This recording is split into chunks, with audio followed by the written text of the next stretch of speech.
Hello my dear student, my name is Musib Ali. I am chemistry faculty of AR Memorial Senior Secondary School. Student, हमने last lecture के अंदर NA part first के अंदर 12th class का chapter number first the solid state शुरू किया था, जिसमें सबसे पहले हमने मैटर के बारे में जाना, उसके बाद सॉलिड स्टेट के कैरेक्टर्स के बारे में जाना, फिर हमने सेकेंड पार्ट के अंदर सॉलिड स्टेट का क्लासिफिकेशन किया था कि सॉलिड स्टेट कितने टाइप का होता है। हमने कहा सॉलिड स्टेट 2 टाइप का होता है, जिसमें सबसे पहले था यानी on the basis of arrangement of constitute particles, और दूसरा था ये on the basis of nature of constitute particles and attraction force between them. हमने कहा था 2 प्रकार के होते हैं, यानी कॉन्स्टिट्यूट पार्टिकल्स का अरेंजमेंट और nature of solid of and attraction force, ये 2 टाइप के होते हैं। और हमने फिर कहा था कि जो कॉन्स्टिट्यूट पार्टिकल्स का जो अरेंजमेंट होता है वो 2 टाइप का होता है, एक तो क्रिस्टलाइन सॉलिड, एक होता है एमोर्फस सॉलिड। ठीक है, अब जो दूसरा टाइप है ना, हमने क्रिस्टलाइन और एमोर्फस की बात तो कर ली थी, अब जो दूसरा टाइप है on the basis of nature of constitute particles, अब हम उसकी बात कर लेते हैं। अगर स्टूडेंट आपने पिछले वाले वीडियो लेक्चर नहीं देखे हैं तो प्लीज सबसे पहले आप पीछे वाले वीडियो लेक्चर जरूर देखें, क्योंकि ये एक चैप्टर नंबर फर्स्ट जो है एक लिंक के थ्रू जुड़ता है। अगर आपके शुरू के टॉपिक कॉन्सेप्ट क्लियर है ना, तब आगे के कॉन्सेप्ट अपने आप ही क्लियर हो जाएंगे। तो प्लीज अगर आपने हमारे वीडियो लेक्चर को नहीं देखा है तो सबसे पहले आप हमारे वीडियो लेक्चर को पार्ट फर्स्ट और पार्ट सेकंड को जरूर देखें। और अगर आप नए हैं तो प्लीज हमारे चैनल को लाइक करें, शेयर एंड सब्सक्राइब करें और बेल आइकन को दबाना ना भूलें, ताकि हम जो भी अब वीडियो अपलोड करेंगे उसकी नोटिफिकेशन आप तक पहुंच जाएगी। ठीक है स्टूडेंट, अब हम बात करते हैं क्लासिफिकेशन जो सॉलिड स्टेट होता है उसका दूसरे टाइप का। तो सबसे पहले क्लासिफिकेशन ऑफ सॉलिड स्टेट, ठीक है, डाली थी हमने हेडिंग।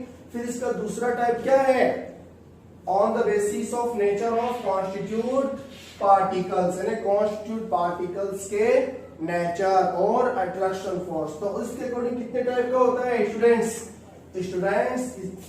ये जो है 4 टाइप का होता है। अब कुछ बातें कौन कौन सी होती है, देखो 4। आयनिक सॉलिड हमने कहा था, पहले बात की थी। कोवेलेंट सॉलिड, थर्ड होता है मेटेलिक सॉलिड, और फोर्थ होता है मॉलिक्यूलर सॉलिड। ठीक है, अब मैंने लास्ट लेक्चर में एक चीज सिखाई थी आपको, कॉन्स्टिट्यूट पार्टिकल्स। ठीक है, तो पार्टिकल्स का नेचर अलग अलग होता है और उनके बीच में बॉन्ड भी स्टूडेंट अलग अलग प्रेजेंट होंगे। जैसे आयन होंगे, कोई सॉलिड है वो आयन से बना हुआ है, तो वहां पर जो पार्टिकल्स होंगे ना वो आयन होंगे।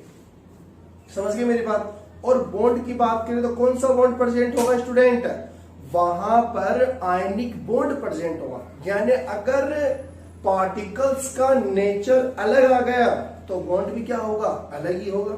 ठीक है, तो सबसे पहले बात करते हैं आयनिक सॉलिड। अब अपने पास अपन को जो है लेबोरेटरी के अंदर रख दिया अपने सामने कि भाई पहचानो इस सॉलिड कौन सा सॉलिड है। अगर उसके अंदर आयन प्रेजेंट है ना, तब तो वो क्या होगा, आयनिक सॉलिड होगा। यानी इसके अंदर पार्टिकल्स कौन से होंगे, कॉन्स्टिट्यूट पार्टिकल्स। कॉन्स्टिट्यूट पार्टिकल्स क्या होंगे, यहां पर क्या होंगे बताओ भाई, क्या होंगे, आयंस होंगे।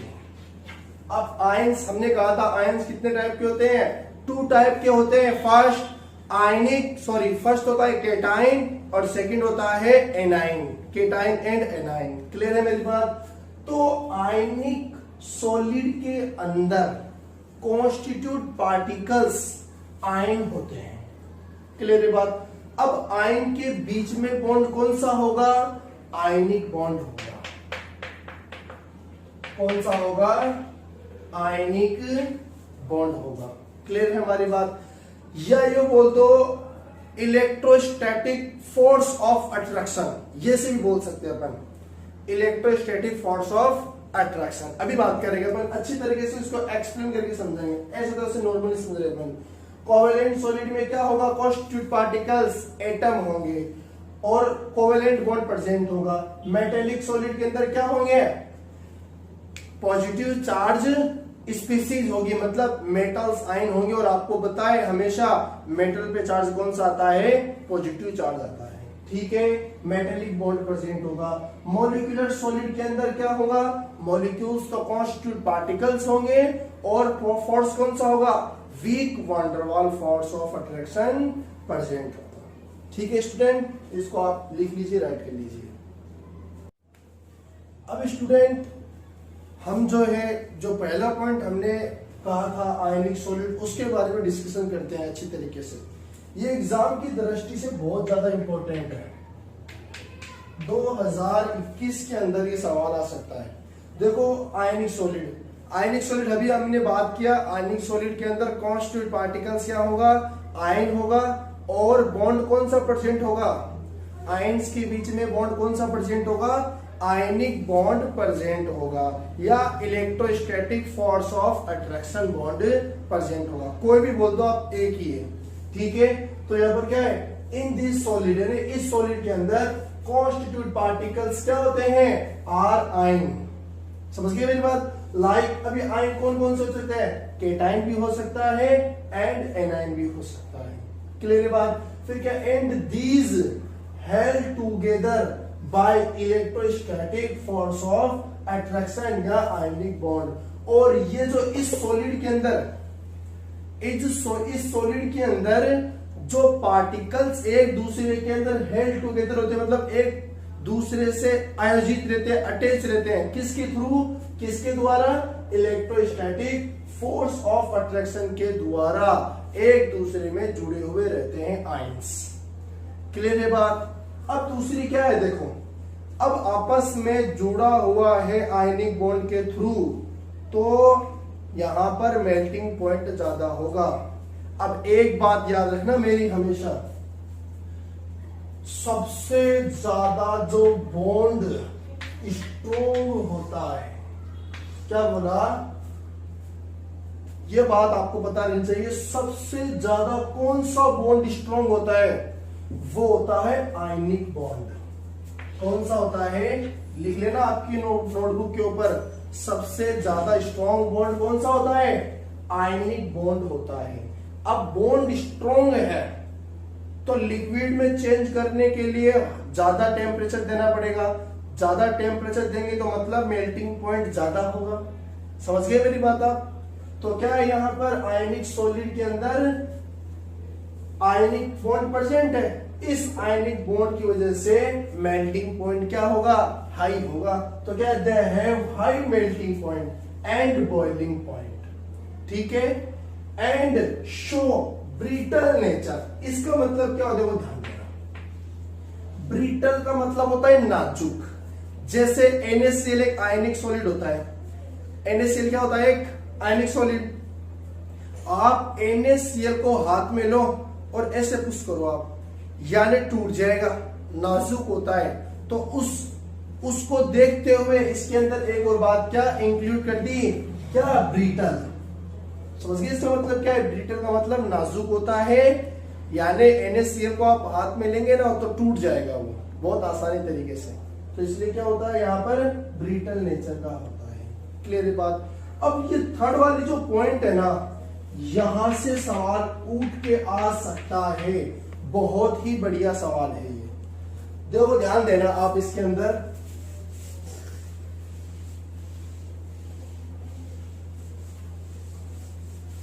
देखो सबसे पहले तो क्या लिख रखा है वो पढ़ लेते हैं। आयनिक सॉलिड, ध्यान देना क्या लिखा, ionic solid are insulator. Insulator का मतलब होता है non conductor. Non conductor that means जिसके अंदर इलेक्ट्रिसिटी फ्लो नहीं होती, जैसे लकड़ी है, वुड्स वगैरह है, कांच ग्लासेस वगैरह है, जिसके अंदर इलेक्ट्रिसिटी प्रोड्यूस्ड नहीं होती, इलेक्ट्रिसिटी फ्लो नहीं होती, उनको बोलते हैं नॉन कंडक्टर, या क्या बोल दो, इंसुलेटर। यानी सॉलिड फॉर्म के अंदर देखो, ionic solid are insulator in solid state, बहुत इंपॉर्टेंट बात है ये।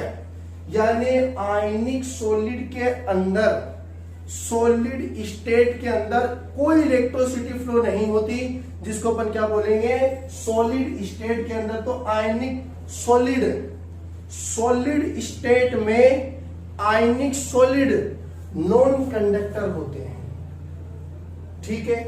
जबकि but conductor in molten state, molten state का मतलब होता है लिक्विड स्टेट, जबकि कंडक्टर इन मोल्टन स्टेट यानी लिक्विड स्टेट के अंदर कंडक्टर होते हैं आयनिक सॉलिड।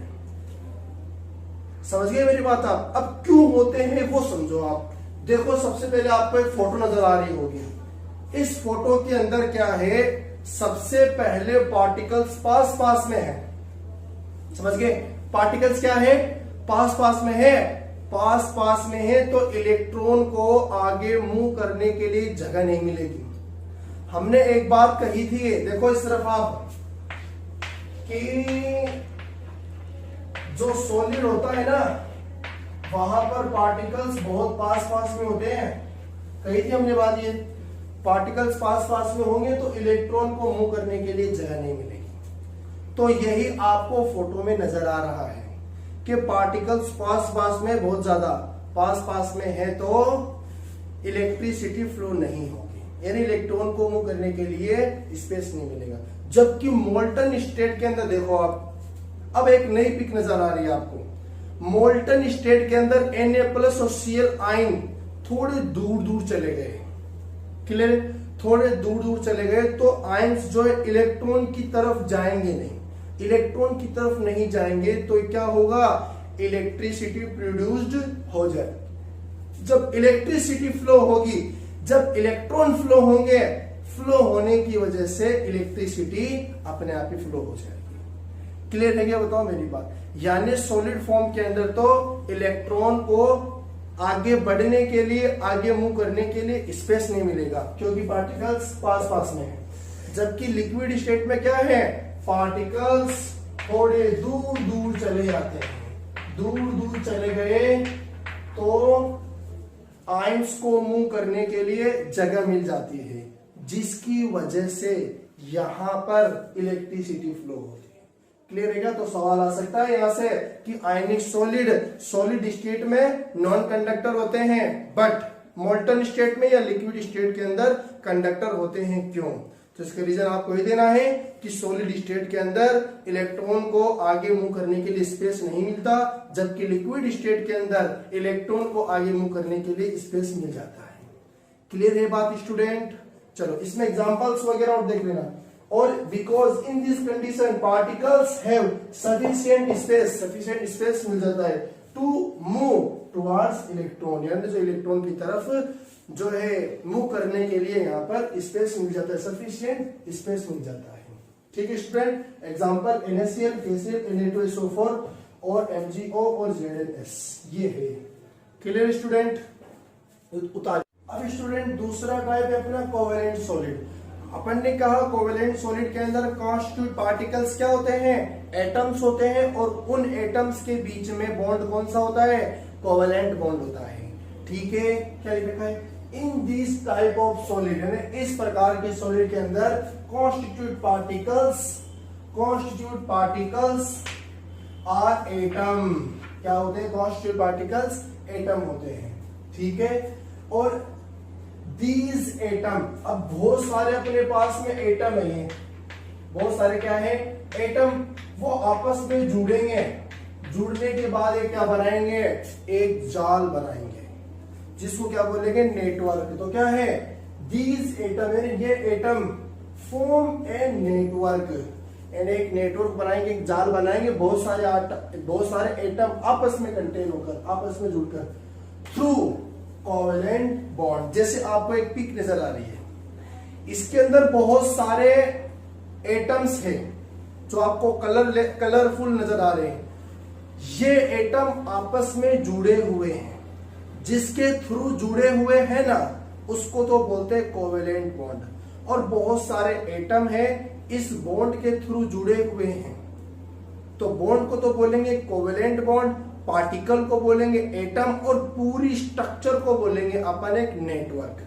समझ गए मेरी बात आप? तो यहाँ पर किसका फॉर्मेशन होता है? एक नेटवर्क का फॉर्मेशन होता है।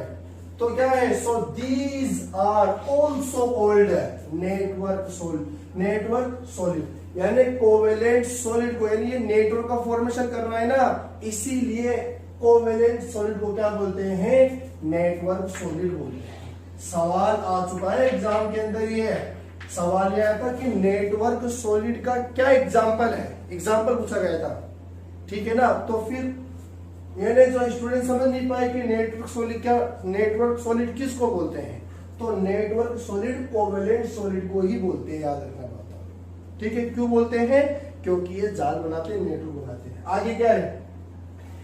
दीज आर इंसुलेटर या नॉन कंडक्टर ऑफ इलेक्ट्रिसिटी, यानी ये इलेक्ट्रिसिटी के क्या होते हैं? नॉन कंडक्टर होते हैं due to absence of free electron, यानी इसके अंदर फ्री इलेक्ट्रॉन प्रेजेंट नहीं होता है, इलेक्ट्रॉन नहीं है।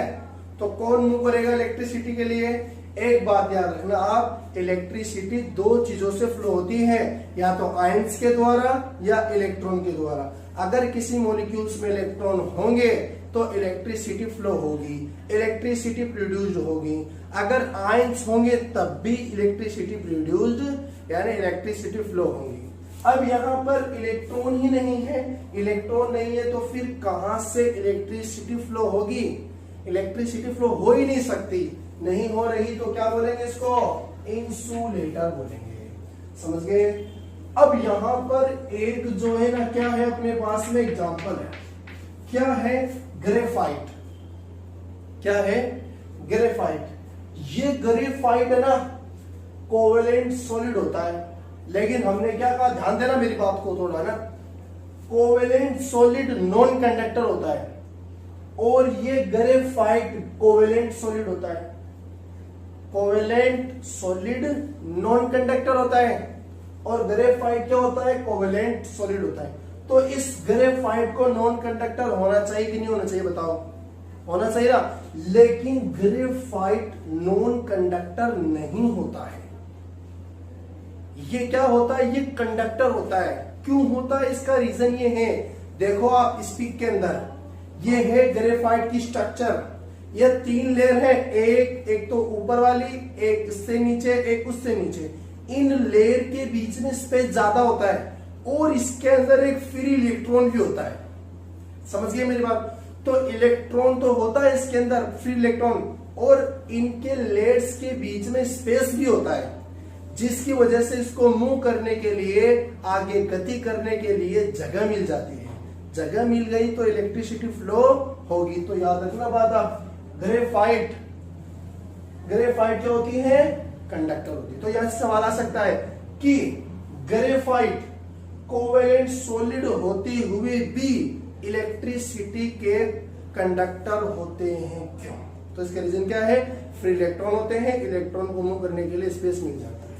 क्लियर है बात? इसका एग्जांपल है डायमंड और SiO2, इसको बोलते हैं क्वार्ट्ज। SiO2 क्या बोलते हैं? क्वार्ट्ज। डायमंड बहुत ज्यादा मजबूत होता है, आपको पता है। अब आई क्या है? Diamond is a non conductor of electricity. क्यों? क्योंकि due to absence of free electron. जबकि ग्रेफाइट क्या है, हमने बात की, ग्रेफाइट कंडक्टर है। तो graphite is conductor of electricity due to presence of free electron. Clear है ना ये बात? ये तो 2 टॉपिक अपने क्लियर हो गए, राइट? उतार लीजिए इसको। अभी स्टूडेंट जो इसका तीसरा टाइप है वो है मेटेलिक सॉलिड। मेटेलिक सॉलिड के अंदर अपन ने पहले ही बात कर ली थी कि इसके अंदर कौन से आयन प्रेजेंट होंगे, सॉरी कौन से कॉन्स्टिट्यूट पार्टिकल्स प्रेजेंट होंगे? Metal ion. तो क्या है? यह पॉजिटिव चार्ज स्पीसीज। देखो अब देखो इन दीज सॉलिड, यानी इस सॉलिड के अंदर कॉन्स्टिट्यूट पार्टिकल्स, क्या है ये?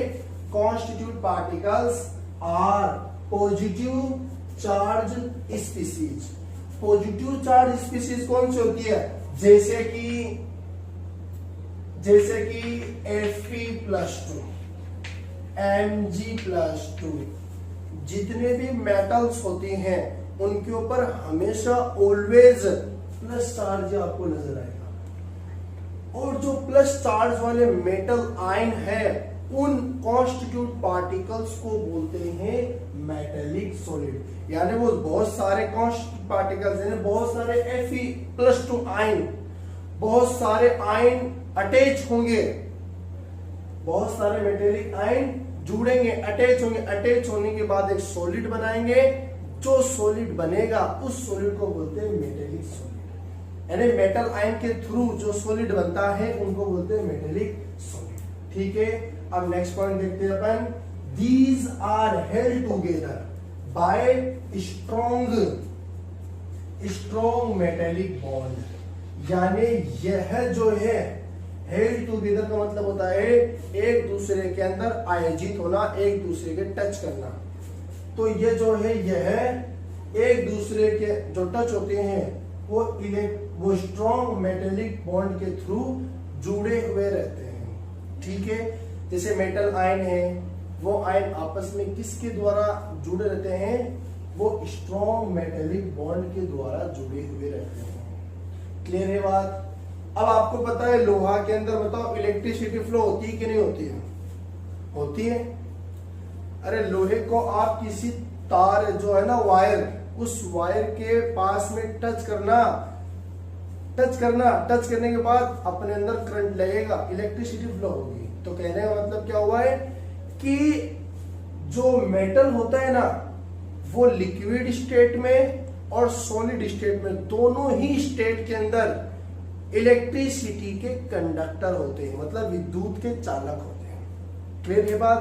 तो देखते हैं नेक्स्ट पॉइंट क्या है। Metallic solid are conductor. यानी मेटेलिक सॉलिड क्या होते हैं? कंडक्टर होते हैं ऑफ इलेक्ट्रिसिटी, यानी इलेक्ट्रिसिटी के कंडक्टर होते हैं metallic solid. In solid state यानी सॉलिड स्टेट के अंदर और लिक्विड स्टेट यानी दोनों के अंदर, बोथ क्या सॉलिड स्टेट और लिक्विड स्टेट दोनों के अंदर ही कंडक्टर होते हैं इलेक्ट्रिसिटी के मेटेलिक सॉलिड। क्यों होते हैं? Due to presence of free electron. Clear हो गया? सबके अंदर जिसके अंदर इलेक्ट्रिसिटी फ्लो हो रही है ना उसके अंदर एक ही रीजन है, प्रेजेंस ऑफ फ्री इलेक्ट्रॉन, और कुछ भी नहीं है। जैसे ग्रेफाइट के अंदर अपन ने बात की, वहां पर भी प्रेजेंस ऑफ फ्री इलेक्ट्रॉन कहा अपन ने। जैसे आयनिक सॉलिड है वो मोल्टन स्टेट में इलेक्ट्रिसिटी फ्लो करता है, उसके अंदर भी यही रीजन है, presence of free electron. Clear है बात? इसके एग्जांपल कौन से हैं? कॉपर Cu, सिल्वर Ag, अर्जेंटिनम भी बोलते हैं इसको, और ओरम Au जो गोल्ड अपन बोलते हैं, सोना, और एल्यूमिनियम। ठीक है स्टूडेंट, इसको राइट कर लीजिए, आप लिख लीजिए। फोर्थ टाइप है अपना student molecular solid. Molecular solid के अंदर कॉन्स्टिट्यूट पार्टिकल्स क्या होंगे? मॉलिक्यूल्स होंगे। तो देखो आप, in these solid constituent particles are molecules. Constituent particles क्या होंगे? मॉलिक्यूल्स होंगे। यानी नाम के अंदर ही सब कुछ छुपा हुआ है। आयनिक तो आयन होगा, कोवेलेंट तो एटम होगा, मेटेलिक आयन होगा, मॉलिक्यूलर तो मॉलिक्यूल होगा। क्लियर है बात? तो यहाँ पर मॉलिक्यूल्स क्या होगा? Constitute particles. And these molecule यानी इन मॉलिक्यूल के अंदर एक दूसरे के अंदर अटैच बने, यानी जो मॉलिक्यूल्स है ना वो मॉलिक्यूल्स एक दूसरे के अंदर आयोजित होते हैं, एक दूसरे से जुड़े हुए रहते हैं। किससे जुड़े हुए रहते हैं? By weak intermolecular attraction. यानी एक दुर्बल बल, एक वीक अट्रैक्शन फोर्स के थ्रू एक दूसरे के अंदर ये मॉलिक्यूल्स जुड़े हुए रहते हैं, जिसको अपन क्या बोलते हैं? मॉलिक्यूलर सॉलिड बोलते हैं। ये मॉलिक्यूलर सॉलिड जो है 3 टाइप का होता है, जिसमें सबसे पहले है नॉन पोलर मॉलिक्यूलर सॉलिड, दूसरा है पोलर मॉलिक्यूलर सॉलिड, और तीसरा है हाइड्रोजन बॉन्डेड मॉलिक्यूलर सॉलिड। ठीक है, अब हम बात करते हैं सबसे पहले नॉन पोलर मॉलिक्यूलर सॉलिड की। तो पहला इसके अंदर नॉन पोलर मॉलिक्यूलर सॉलिड, यानी मॉलिक्यूलर सॉलिड 3 टाइप के जो होते हैं ना, इसके अंदर पहला क्या है? Non polar molecular solid. तो देखो सबसे पहले इसके अंदर बात करें कि कॉन्स्टिट्यूट पार्टिकल्स क्या होंगे। जैसे हमने कहा कोवेलेंट के अंदर एटम होंगे, आयन के अंदर आयनिक सॉलिड के अंदर आयन होंगे। ठीक उसी तरह नॉन पोलर मोलिकुलर सॉलिड के अंदर क्या होंगे, नॉन पोलर पार्टिकल्स होंगे, और पोलर मॉलिक्यूल के अंदर क्या होंगे, पोलर पार्टिकल्स होंगे। लेकिन इनके अंदर जो फोर्स है ना, जो मेरे बल है, वो डिफरेंस होंगे। जैसे फॉर एग्जाम्पल, जैसे इसके अंदर देखो पहला पॉइंट क्या है, in these solid constituent particles are non polar. मैंने कहा था ना नाम के अकॉर्डिंग ही है, तो इसके अंदर कॉन्स्टिट्यूट पार्टिकल्स क्या होंगे, नॉन पोलर होंगे।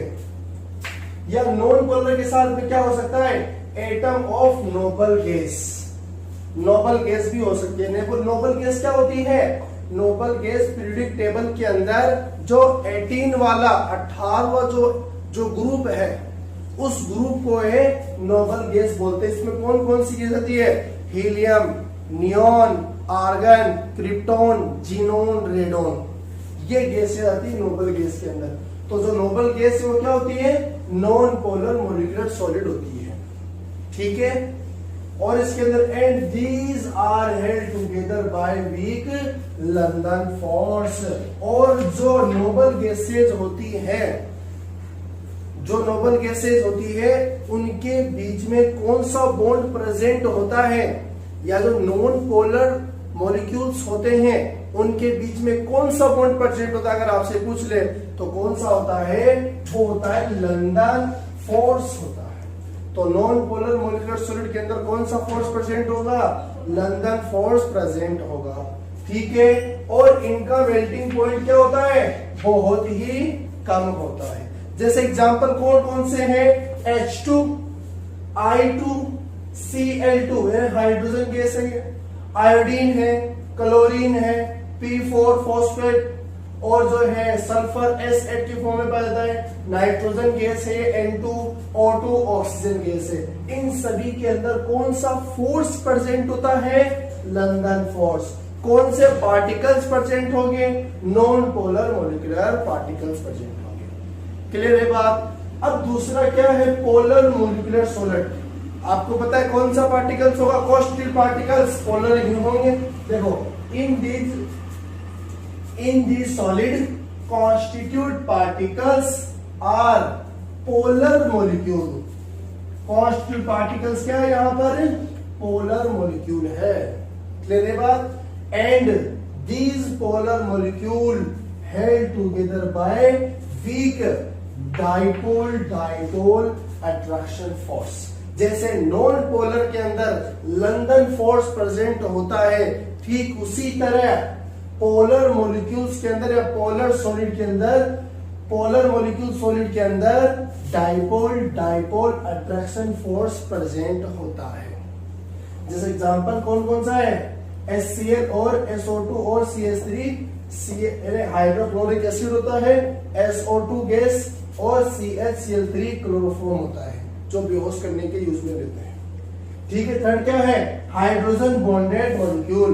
आपको पता है कौन सा बॉन्ड प्रेजेंट होगा, हाइड्रोजन बॉन्ड प्रेजेंट, सॉरी कौन सा फोर्स प्रेजेंट होगा, बॉन्ड की बात है, कौन सा बॉन्ड प्रेजेंट होगा, कौन सा फोर्स प्रेजेंट होगा, हाइड्रोजन बॉन्ड प्रेजेंट होगा। लेकिन पार्टिकल्स यहां पर क्या होंगे, पार्टिकल्स यहां पर पोलर मॉलिक्यूल्स ही होंगे, याद रखना बात। पोलर मोलिकुलर सॉलिड के अंदर भी पार्टिकल्स पोलर मॉलिक्यूल होते हैं, हाइड्रोजन बॉन्डेड मॉलिक्यूल के अंदर भी पार्टिकल्स पोलर मॉलिक्यूल होते हैं। यहां पर बॉन्ड कौन सा प्रेजेंट होगा, हाइड्रोजन बॉन्ड प्रेजेंट होगा। देखते क्या है, in these type of solid, इस प्रकार के सॉलिड के अंदर constituent particles are polar molecule है, पोलर मॉलिक्यूल प्रेजेंट होता है, ठीक है। एंड दीज मॉलिक्यूल है, and these molecular hydrogen bonded, और इसके अंदर, इस मॉलिक्यूल के अंदर हाइड्रोजन बॉन्डेड होता है, क्लियर बात। जैसे एग्जांपल क्या है, HF फ्लोरीन के अंदर और हाइड्रोजन के बीच में हाइड्रोजन बॉन्ड प्रेजेंट होता है। H2O, ये किसी के, जैसे फॉर एग्जांपल बहुत सारे मॉलिक्यूल्स H2O के हाइड्रोजन बॉन्ड के द्वारा अटैच रहते हैं, NH3 हाइड्रोजन बॉन्ड इसके अंदर पाया जाता है। तो स्टूडेंट, ये जो टॉपिक थे यानी क्लासिफिकेशन ऑफ सॉलिड स्टेट, ये आपका पूरा कंप्लीट हो चुका है, जिसके अंदर हमने अच्छी तरीके से सारी चीजों को जाना, सारी चीजों को समझा। अगर आपको फिर भी कोई प्रॉब्लम आए तो कमेंट के थ्रू आप हमें अपनी प्रॉब्लम बता सकते हैं। ठीक है स्टूडेंट, तो हमारे वीडियो को प्लीज लाइक करें, शेयर एंड सब्सक्राइब करें और हमें फॉलो करते रहे। साथ साथ में जो है स्टडी मटेरियल आपको बोर्ड पे लिख रहे हैं, नोट्स अपने नोटबुक के अंदर बनाते रहे। ठीक है student, thank you very much.